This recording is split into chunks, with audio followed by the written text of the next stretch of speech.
All right, let's dive right into this explainer. Today, we're unpacking a really profound worldview, and honestly, it comes from a totally unexpected source. We're looking at the words of a young child. Her name is Hadia.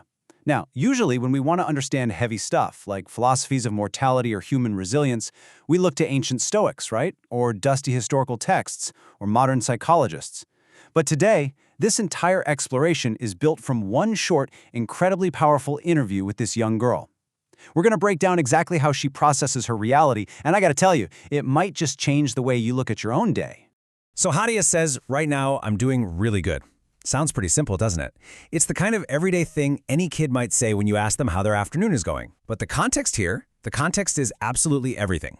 You have to wonder, how could a child born with a terminal illness possibly view the world with such a surprising, overwhelmingly positive mindset? Like, what mental framework allows her to literally say she's doing really good despite her circumstances? Well, that is the exact question we're answering today. We're going to map out her emotional journey, and frankly, it is an absolute masterclass in resilience. Section 1. The reality of diagnosis. It is absolutely crucial. We ground ourselves in the sheer weight of what she's actually dealing with before we go any deeper into her emotional journey. Look, this isn't a story of someone who had a minor setback or a passing illness. No. This is a story of a child facing a profound medical mountain from the literal second her life began. Let's walk through the timeline of her reality, because it is stark. Hadia was born HIV positive, and by the incredibly young age of 5, just 5 years old, she had already begun showing symptoms of AIDS. Just pause and really think about that for a second. The physical trials compressed into those first few foundational years of her life are just staggering. Yet, jumping to the present day, she asserts she is doing really good. This massive contrast between the heavy, undeniable reality of her medical history and her current positive state, well, that's what makes her perspective so uniquely powerful. It's why we're talking about her right now. The heaviest burden. You know, the physical illness is really only one part of the equation here. There is a psychological weight to this that is almost unimaginable for most of us. We're about to hear what Hadia herself describes as the hardest part of her life, and I want you to really prepare yourself for the heavy emotional toll of her words. A lot of my friends have died of AIDS. Hearing a child say those words it's absolutely agonizing. It's heartbreaking to hear her talk so plainly, so matter-of-factly about the death of her peers. I mean, children are supposed to worry about playgrounds and homework, right? Not the mortality rate of their friend group. But this is the reality she wakes up to. This is the very real grief she carries around with her. And it's so important we understand this darkness so we can truly appreciate the light she consciously chooses to focus on every single day. The philosophy of mortality. Okay, here is where everything shifts. We're arcing sharply upward now. We're moving away from the immense tragedy of her circumstances and diving directly into her fiercely resilient philosophy. Because Hadia doesn't stop at the grief. She takes this immense, crushing reality and actively processes it into a remarkably mature framework for living. Hadia tells us, I don't put myself like, oh, you have AIDS. She actively rejects self-pity. She is flat out refusing to let her diagnosis become the only lens through which she experiences life. And let's be honest, it would be incredibly easy and completely understandable for her to let this disease define her entire identity. Society might even expect her to, you know?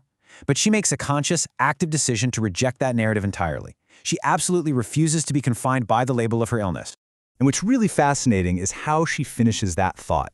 She says, or I could go outside and get hit by a bus tomorrow, and you never know.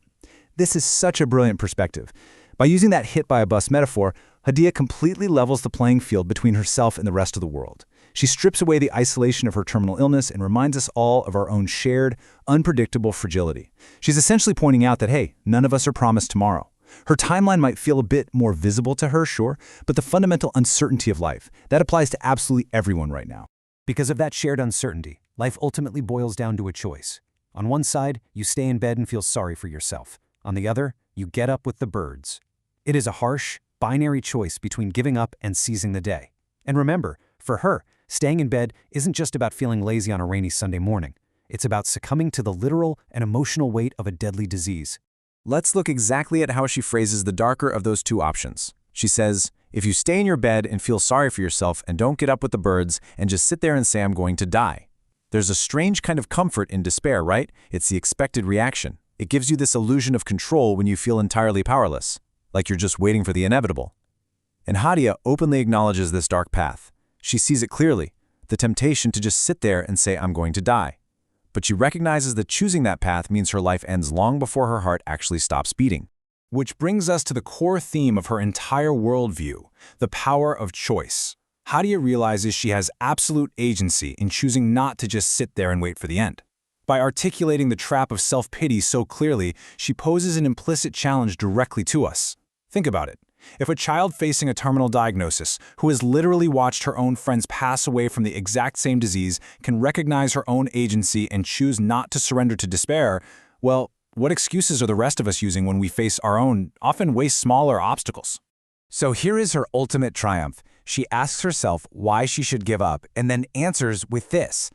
Well, today is another day I can get up, I could make something positive. This is just breathtaking. She's actively transforming a deeply tragic reality into a fierce daily drive to make a difference. She takes the very real threat of death and uses it as fuel to create positivity today. It is a masterful reframing of a reality. She's proving that while we cannot always control what happens to our bodies, we absolutely 100% control what we do with our time. I want you to truly reflect on this question. If Hadia can get up to make a positive difference, how will you choose to spend today? We spent this explainer exploring a child's profound understanding of mortality. And honestly, it's not to feel sad, but to learn from her incredible resilience. She's shown us that positivity isn't about just ignoring the bad. It's a deliberate, daily choice made in absolute defiance of it. So, as you step back into your daily routine, knowing that none of us knows if we'll get hit by a bus tomorrow, what positive thing are you going to choose to build today?